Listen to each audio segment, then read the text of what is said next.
The George Floyd incident caused an uproar of riots never imagined that shocked the United States, especially during the COVID-19 crisis.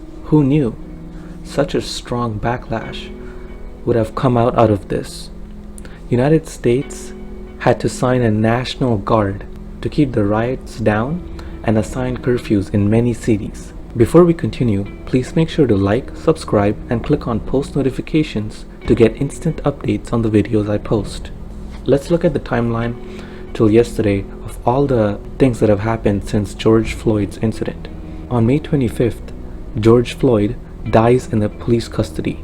George Floyd was a 46-year-old African-American man who died in Minneapolis after being handcuffed and pinned to the ground by Derek Chauvin, a white police officer.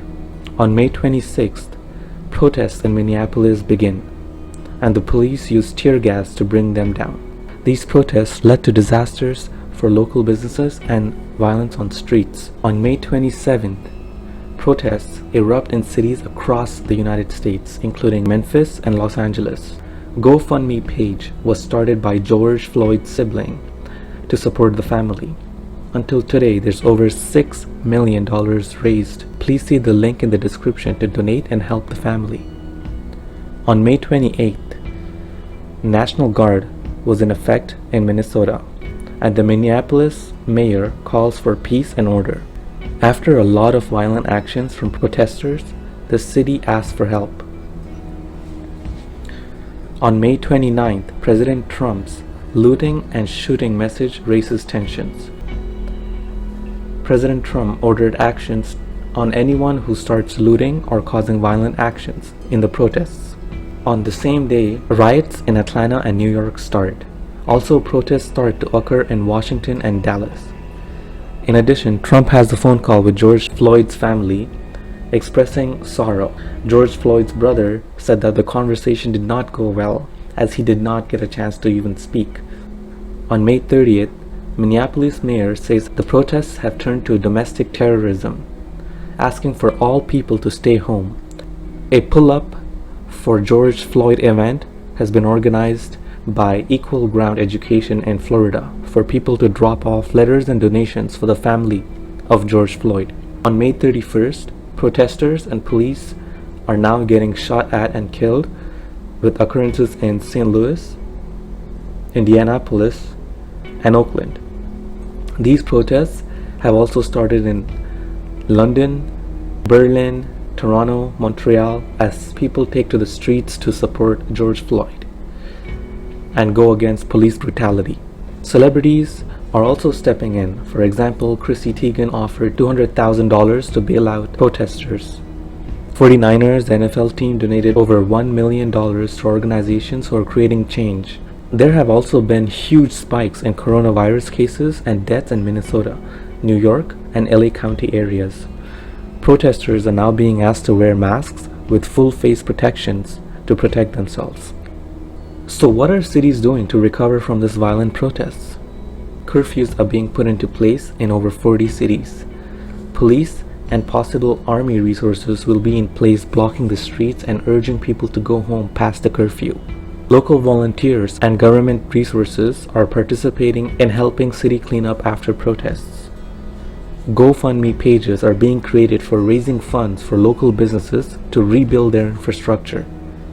Deliveries from online stores such as Amazon are on hold.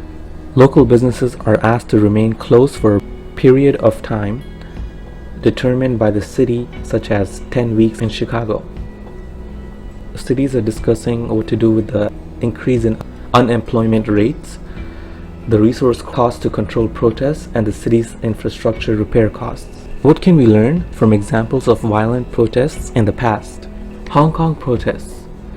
Due to the bill passed in February 2019 that said that fugitives will be extradited to China and other Asian countries, caused a havoc of unprecedented violence. Protesters had demands, and the demands also increased. On September 4, 2019, there was a decision to withdraw the bill, but the protests still continued and escalated even worse because not all the demands had been met. The coronavirus actually dwindled the protests as the government took strong precautionary measures in the streets and borders. The protests started to continue in May 2020, and just on May 28th, China's People's Republic passed a legislation that Hong Kong security's legal framework will now be redesigned by China. Therefore, in the end, the violent protests just gave China even more power to take stronger actions, and instead of going through the Hong Kong chief executive, they decided to pass a legislation and take over Hong Kong security. In addition, the violent protests that first started after February 2019 caused the first recession in Hong Kong since the global financial crisis.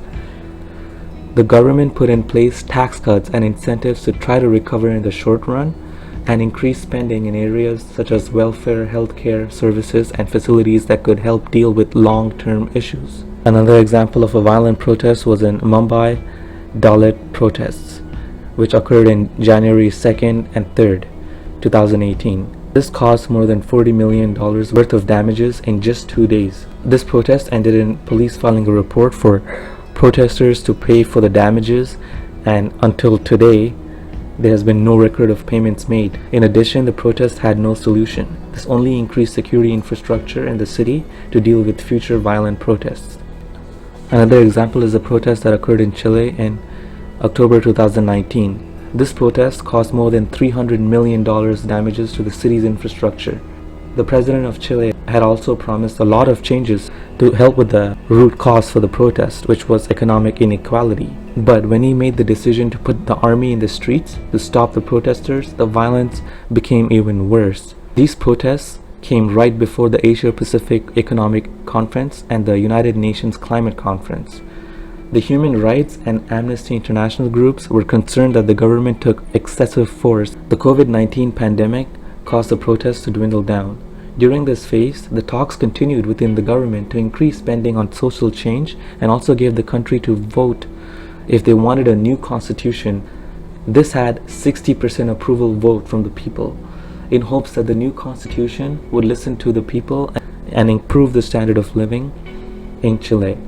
In this case, the protest did cause the government to have serious talks by hearing the public's voices, but it happened at a much more peaceful time after the violent protests. The last example is the Freddie Gray arrest in April 2, 2015. He fell into a coma in the police car while being transported to the prison. He passed away the next day. The protest began as soon as the public got to know about this, from April 18 to 24. On May 1st, 2015, a report was released saying that the cause of death was homicide. 6 police officers were charged with various offenses, including second-degree murders in connection with Gray's death. There were at least 20 police officers injured, at least 250 people arrested, 285 to 350 businesses damaged, 150 vehicle fires, and one incident that went viral during this was a Baltimore mother, Toya Graham, repeatedly struck and berated her son on television for throwing rocks at the police. The mother stated she did not want her son to end up like Freddie Gray, but also that he shouldn't seek justice by rioting. On April 28, there were military, police officers, volunteers cleaning up the streets. There were more peaceful protest spaces given to the residents, and also the police were sending messages of a 10 p.m. curfew through helicopters over the city and reverse 911 calls to residents. The police commissioners issued a statement agreeing that the policemen did not take the proper measures and did not do their jobs properly. Although the 6 police officers were charged, they were then acquitted in 2016. In 2017, the local businesses that were affected during the protests opened a case against Baltimore because of their lack of measures taken to stop the violence and riots that destroyed their businesses. These businesses sued Maryland under the Maryland Riot Act statute, which allows parties to bring a claim against the city for property damage during civil unrest. Outcome of this was Baltimore Development Corporation started the Baltimore Business Recovery Initiative to provide financial assistance for businesses damaged during the riots. But the business owners that were affected say that the storefront Recovery Grant Program offered $5,000 to individual businesses and required businesses to sign a waiver to drop any claims against the city. These business owners went on to say that these waivers were given to business owners who did not speak proper English, and they were given in hard copies and were told to sign immediately. To those business owners that did not sign, they got nothing from the initiative. When questioned, the president of the Baltimore Development Corporation said he didn't remember the details of the waiver. Seems like in this case, the violence riot not only caused trouble for the local businesses, but the owners of the businesses couldn't even recover their losses from the government programs and had to just shut up and deal with it. But the question is, do peaceful protests work? And is this the way to go? Well, let's take a look at peaceful protests and their outcomes. The first example we'll look at is the Montgomery bus boycott, whose objective was to decrease racial segregation and inequality in African Americans. This is when the African American population refused to use public transportation due to segregated seating. This protest became a movement for civil rights. Another example is the Wisconsin teachers' strike. Their objective was to keep collective bargaining rights for teachers' union in Wisconsin. Over 10,000 teachers protested, but in the end, the rights were stripped. Another example is the anti-apartheid movement organized a total boycott of white businesses in South Africa, which meant that the black community would still be going to work and getting a paycheck from white businesses, but were not buying their products. White business owners were in total crisis. They demanded that the apartheid government do something to alleviate the economic strain, which led to many changes in the future. The last example we'll look at is the Women's March. After Trump won the elections, a group was formed to go against Trump's conservative political views. After the march in Washington, the march spread to different cities. Outcome of this was nothing, because though your points may be strong on how bad a person is talking about, the person still has the choice to continue talking the same way or change. The problem is that change depends on President Trump. From the examples above, when people are able to apply creative approach on specific problems in a non-violent protest, the movement spreads like wildfire, and the non-violent protests could have more people participate than violent protests. In addition, according to the Harvard Business Review article on non-violent protests proves as a potent weapon, done by Erica Chenoweth, who conducted a research project on the effects of violence versus non-violent campaigns, said that the finding is that civil resistance campaigns often lead to longer-term reforms and changes that bring about democratization compared to violent campaigns. Countries in which there were non-violent campaigns were about 10 times likelier to transition democracies within a 5-year period compared to countries in which there were violent campaigns. Whether the campaign succeeded or failed, this is because even though they failed in a short term, the non-violent campaigns tended to empower moderates or reformers within the ruling elites, who gradually began to initiate changes and liberalize politics. Therefore, it's important in a protest to focus on the root of the problem and not just destroy our surroundings. Peaceful protests tend to draw more crowds and support from local businesses that could boost the voice needed as a strong backing for governments to take action. So in our case, with George Floyd, the source of the problem seems to be police brutality in cities in the United States. Here are 15 things suggested by Popular Democracy article to end police brutality. This article starts with a strong quote. Martin Luther King Jr. said it best in 1966, "The law doesn't make a man love me, but it can restrain him from lynching me." And I think that's pretty important also. Then the article raises an important question. How, besides protesting, can we actually make sure no more black people are killed, beaten, or tortured by the police? How can we promote justice and equity in law enforcement more generally? These 15 points have a really strong foundation that come from collaborative voices of street protesters, Popular Democracy Organization, and many people interviewed. These are doable changes that could be made to help turn these suggestions into reality. I urge you to read the entire article if you are interested. Please see the description for the link. I will go through the layout of the 15 points and summarize each point. First point is to stop criminalizing everything. The state of California, for instance, has created 1,000 new crimes in the past 25 years, while Michigan currently has over 3,000 crimes on the books. Some cities have even criminalized wearing saggy pants. This should not even exist, and many of these crimes have some serious repercussions, which they shouldn't. So one small change that can be done is at least change many of these small crimes from misdemeanors to civil infractions, which are harmless crimes that doesn't require going to prison or court. Point 2, stop using poor people to flatter cities' budgets. States should help people with fines, with reminders to pay it on time, or offer free transportation to the office to pay them. The fine should also be based on people's income level. Point 3, get rid of immigration customs enforcement agencies within cities. The problem is, on an immigration level, these ICEs heavily rely on police officers to detain immigrants with violations up to 48 hours. This could be racial profiling, and the immigrants would no longer want to rely on police officers in the future if something happens to them because of the bad experience they had when they arrived to US. Point 4, treat addicts and mentally ill people like they need help, not jail time. Prison is not a one-size-fits-all type of punishment. Some people could be mentally ill or could have addiction problems. Instead of making the decision to put them in jail, consider other avenues with professional help. Point 5, make policymakers face their own racism. Between 1980 and 2008, America's incarcerated population grew from 500,000 to 2.3 million. 60% of incarcerated Americans were Black or Latino. The policymakers should look at this racial impact and consider it when making new laws. In addition, involve the community organizers to help in getting feedback on the laws before making them. Point 6, actually ban racist policing. Currently, there's no law under where someone can go and complain that they've been racially profiled.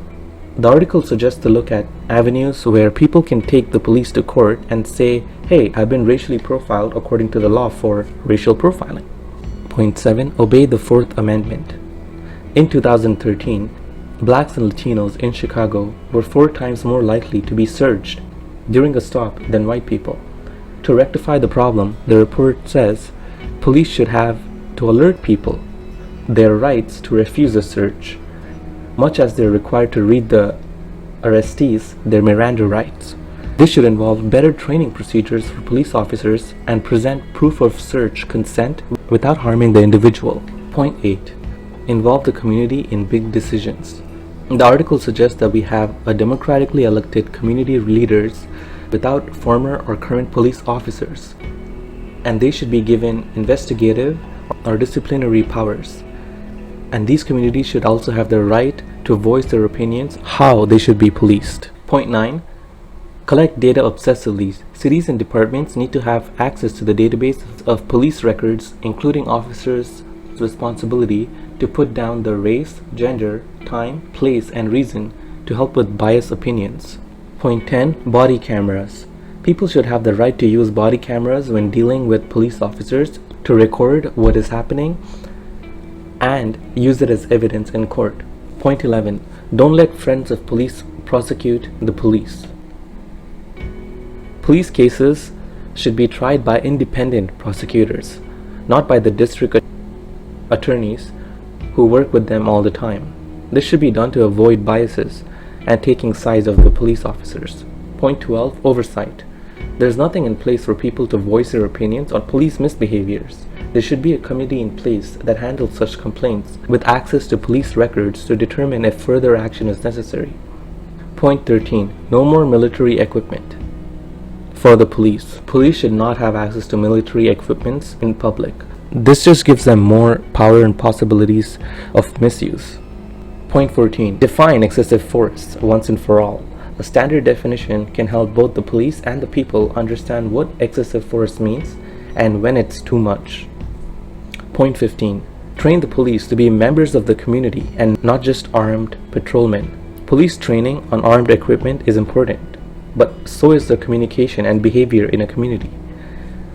They need to be trained on procedural bias and fairness, implicit bias, institutional bias, relationship-based and community interaction, crisis intervention, mediation, conflict resolution, appropriate engagement with youth based on adolescent brain development, de-escalations and minimizing use of force, coping with mentally ill individuals, increasing language proficiency and cultural competency, appropriate engagement with LGBTQ, trans and gender non-conforming people, and documenting, preventing, and addressing sexual harassment, abuse, and assault. This article was written a couple years back and still holds strong to today. This article provides the source of their points being adapted from Building from the Ground Up, a toolkit for promoting justice and policing. I've also put this in the description. Overall, small changes can have a ripple effect across different cities within a country if people start to see the change. Right now, people are voicing their opinion on police brutality. We look back and see many other countless cases of police brutality. The problem is very specific, so implementing a specific strategy, such as these 15 suggestions, could start to address the need in a way that shows people the government's work on small changes of the community and hear the voice of the community to build a stronger foundation and make the country a better place to live, a safe place to live.